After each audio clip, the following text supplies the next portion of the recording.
नमस्कार। SLB Hindi tricky YouTube channel के सभी दर्शकों का हार्दिक स्वागत है। आज का ये मेरा खास वीडियो प्राध्यापक भर्ती 2022 के अभ्यर्थियों के लिए है।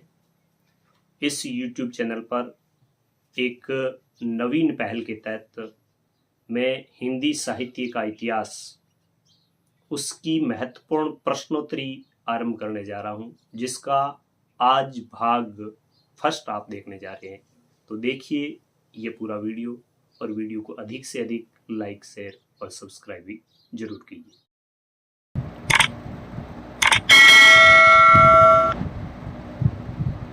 सभी अभ्यर्थियों को प्राध्यापक शांतिलाल बिश्नोई का नमस्कार। प्राध्यापक भर्ती परीक्षा 2022 हिंदी साहित्य का इतिहास, आज की अपनी क्लास प्रश्नोत्तरी भाग 1। उम्मीद करता हूँ इस प्रश्नोत्तरी से हिंदी साहित्य के प्रति आपका ज्ञानार्जन भी होगा और परीक्षा की दृष्टि से भी अति महत्वपूर्ण प्रश्न आपको प्रत्येक प्रश्नोत्तरी में मिलेंगे, जो आपकी सफलता को बहुत हद तक निश्चित भी करेंगे। तो देखिए आज का पहला प्रश्न, शीर्षक हिंदी साहित्य का इतिहास, प्रश्नोत्तरी भाग 1, प्रश्न नंबर 1। बहुत ही महत्वपूर्ण प्रश्न है कि इतिहास एक ऐसा दर्शन है जो दृष्टांतों द्वारा शिक्षा प्रदान करता है। यह कथन किस इतिहासकार का है? इतिहास एक ऐसा दर्शन है जो दृष्टांतों द्वारा शिक्षा प्रदान करता है। कथन किसका है?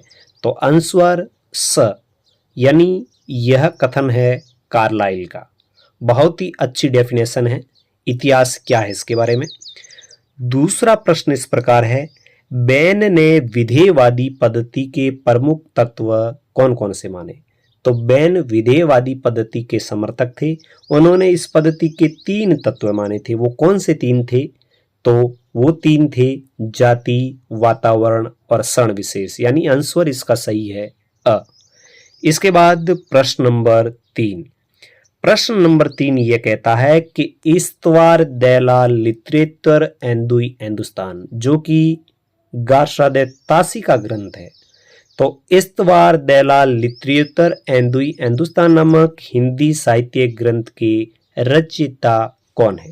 तो इसका सही आंसर है ब, गार्सा दे तासी। आंसर ब राइट। प्रश्न नंबर 4, अति महत्वपूर्ण प्रश्न, कई प्रतियोगी परीक्षाओं में पूछा जा चुका है।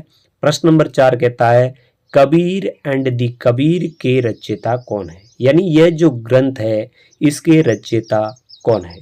तो इसके रचयिता है पेस्कट। Option D right.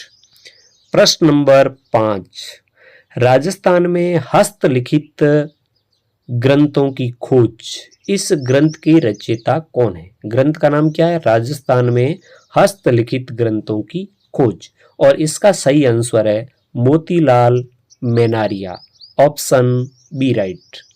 प्रश्न नंबर 6, निम्नलिखित में से किस इतिहासकार ने तासी के इतिहास ग्रंथ का अनुवाद किया? निम्नलिखित में से किस इतिहासकार ने तासी के इतिहास ग्रंथ का अनुवाद किया? तो तासी ने ग्रंथ लिखा था द ला लिटरेचर एंदुई हिंदुस्तान, उसका अनुवाद किसने किया? तो इस 4 ऑप्शन में से आपको जवाब देना है। तो जवाब सही है लक्ष्मी सागर वार्णसेन, ठीक है ना। तो लक्ष्मी सागर वार्ष्णेय, इन्होंने अनुवाद किया। ऑप्शन से सही है, ठीक है। इसके बाद प्रश्न नंबर 7, आचार्य रामचंद्र शुक्ल ने आदिकाल को किस नाम से पुकारा? आदिकाल, आदिकाल है, भक्ति काल है, रीति काल है, आधुनिक काल है। तो आदिकाल को आचार्य शुक्ल ने किस नाम से पुकारा? तो उन्होंने आदिकाल को कहा था वीर गाथा काल। क्या कहा था? वीर गाथा काल। तो ऑप्शन ब बिल्कुल सही है। इसके बाद प्रश्न नंबर 8 है, आदिकाल को संधि चारण काल, यानी उसमें 2 नाम है। देखिए, आदिकाल को संधि चारण काल नाम से किस इतिहासकार ने उपमित किया? यानी कौन सा वह इतिहासकार था जिसने आदिकाल को संधि चारण काल कहा? यानी उसने 2 भाग माने, एक तो संधि काल और एक चारण काल। तो इसमें नाम आता है राम कुमार वर्मा का। तो राम कुमार वर्मा ने आदिकाल को कहा था संधि चारण काल।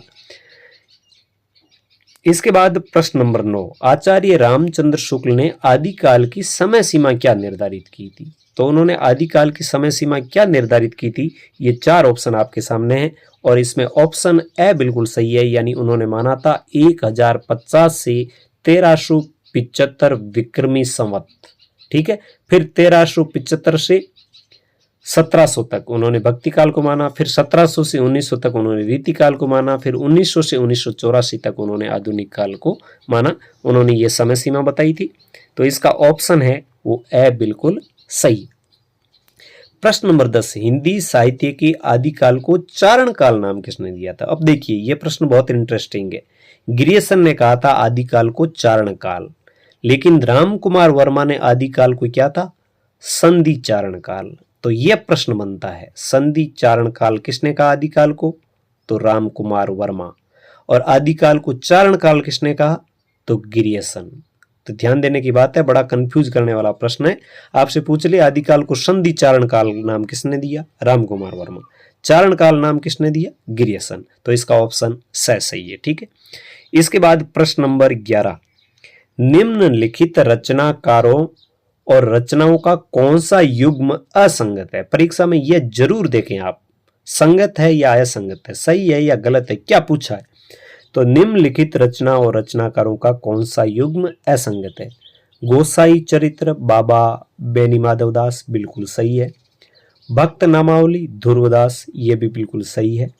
काव्य निर्णय भिखारीदास, ये भी बिल्कुल सही है। सुक्ति सरोवर तुलसीदास, ये गलत है। तो सुक्ति सरोवर है वो लाला भगवान दीन की रचना है। ऑप्शन इसका द है वो असंगत है। इसके बाद प्रश्न नंबर 12, और प्रश्न नंबर 12 कहता है कि हिंदी साहित्य इतिहास के नामकरण संबंधी काल नाम और उपनाम का कौन सा जोड़ा सही है?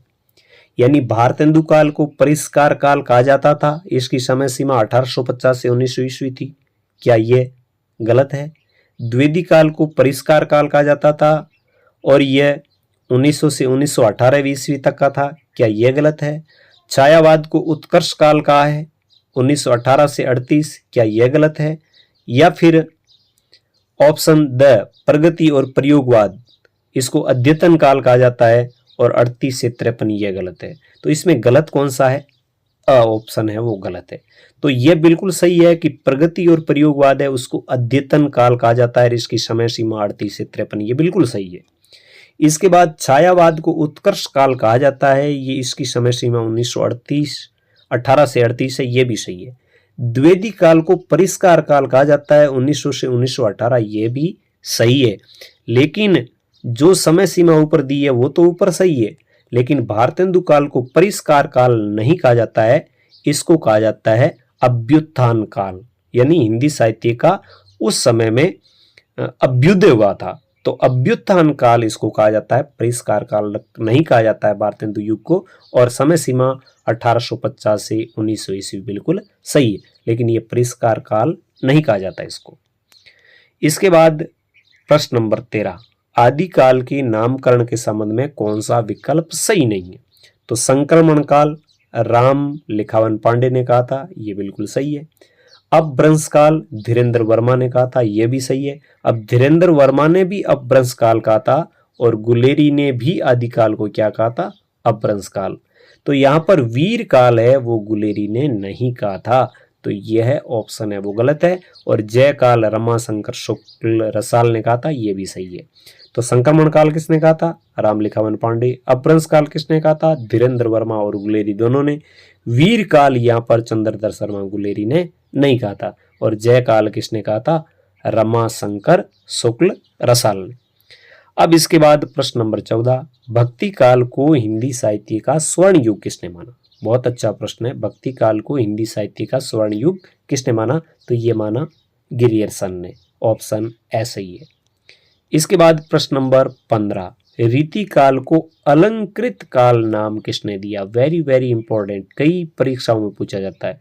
रीति काल को अलंकृत काल का नाम दिया था मिस्र बंधुओं ने। ये 3 भाई थे, इन्होंने, जो मिस्र बंधु है, इन्होंने रीति काल को अलंकृत काल नाम दिया था। प्रश्न नंबर 16, रीतिकाल के नामकरण के संबंध में कौन सा विकल्प सही नहीं है? तो रीतिकाल नाम किसने दिया? श्याम सुंदर दास ने दिया, बिल्कुल सही। श्रृंगार काल किसने कहा? विश्वनाथ प्रसाद मिश्र ने कहा, बिल्कुल सही है। कला काल किसने कहा? डॉक्टर रमाशंकर शुक्ल रसाल ने कहा। लेकिन अलंकृत काल किसने कहा? रामचंद्र शुक्ल ने नहीं कहा। अलंकृत काल हम ऊपर पढ़ चुके हैं, अलंकृत काल का था मिश्र बंधुओं ने। ठीक है, तो ये जोड़ा असंगत है, बाकी सब सही है। प्रश्न नंबर 17, आचार्य रामचंद्र शुक्ल ने आधुनिक काल को कौन सा नाम दिया था? भाई उन्होंने वीर गाथा काल है वो आदि काल को दे दिया, लेकिन उन्होंने आधुनिक काल को कौन सा नाम दिया था? तो वीर गाथा काल भी नहीं दिया, कला काल भी उन्होंने नहीं कहा, अधुनातन काल भी उन्होंने नहीं कहा। उन्होंने आधुनिक काल को नाम दिया था गद्य काल। ठीक है, तो ऑप्शन स है वो बिल्कुल सही है। प्रश्न नंबर 18, निम्नलिखित में से किस इतिहासकार ने आदिकाल को अपभ्रंश काल नाम दिया? अब देखिए ये प्रश्न फिर से आ गया है, किस इतिहासकार ने आदिकाल को अपभ्रंश काल नाम दिया? आचार्य चंद्रधर शर्मा गुलेरी, तो इन्होंने दिया था, हमने पढ़ा। धीरेन्द्र वर्मा, इन्होंने भी कहा था। और स में है दोनों, इसका मतलब दोनों ऑप्शन सही है। गुलेरी ने भी कहा था और वर्मा ने भी कहा था, दोनों ने आदिकाल को क्या नाम दिया? अपभ्रंश काल, मतलब ऑप्शन स सही। इसके बाद प्रश्न है, आधुनिक काल को प्रेम काल नाम किसने दिया? आधुनिक काल को प्रेम काल, यानी आधुनिक काल में प्रेम का चित्रण ज्यादा है और इसलिए उन्होंने प्रेम काल नाम दिया। तो श्याम सुंदर दास ने दिया, या विश्वनाथ प्रसाद सिंह ने दिया, या मिश्र बंधु ने दिया, या राम लेखावन पांडे ने दिया? किसने दिया आदिकाल को प्रेम काल नाम? तो ऑप्शन ब सही है। मतलब यह है कि आदिकाल को प्रेम काल नाम दिया था विश्वनाथ प्रसाद सिंह ने। इन्होंने आदिकाल को नाम क्या दिया? प्रेम काल। और इस प्रश्नोत्तरी का अंतिम प्रश्न इस प्रकार है, हिंदी भाषा का अद्यतन इतिहास नामक इतिहास ग्रंथ के लेखक कौन है? हिंदी भाषा का अद्यतन इतिहास, तो इसके लेखक कौन है? डॉक्टर नगेंद्र है, या बच्चन सिंह है, या आचार्य रामचंद्र शुक्ल है, या हजारी प्रसाद द्विवेदी है? कौन है? तो इसका सही आंसर है अ, यानी डॉक्टर नगेंद्र सिंह है। इन्होंने जो हिंदी साहित्य का इतिहास लिखा था उसका नाम था हिंदी भाषा का अद्यतन इतिहास, जबकि बच्चन सिंह ने कहा था हिंदी साहित्य का दूसरा इतिहास।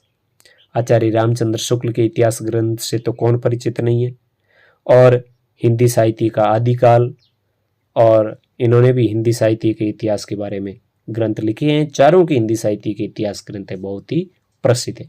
तो प्रिय साथियों, ये थी एक प्रश्नोत्तरी जो भाग 1 थी। ये मेरा शुरुआती प्रयास है।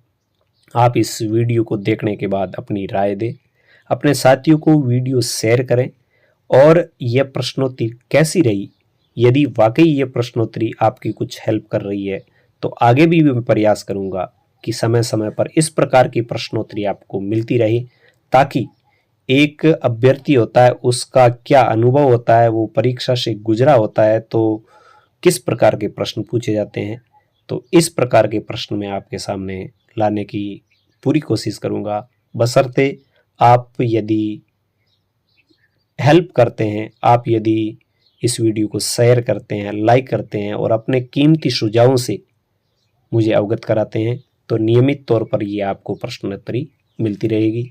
मिलेंगे और किसी ऐसी ही सारगर्भित प्रश्नोत्तरी के साथ, तब तक आइए दीजिए। नमस्कार, जय हिंद, जय भारत।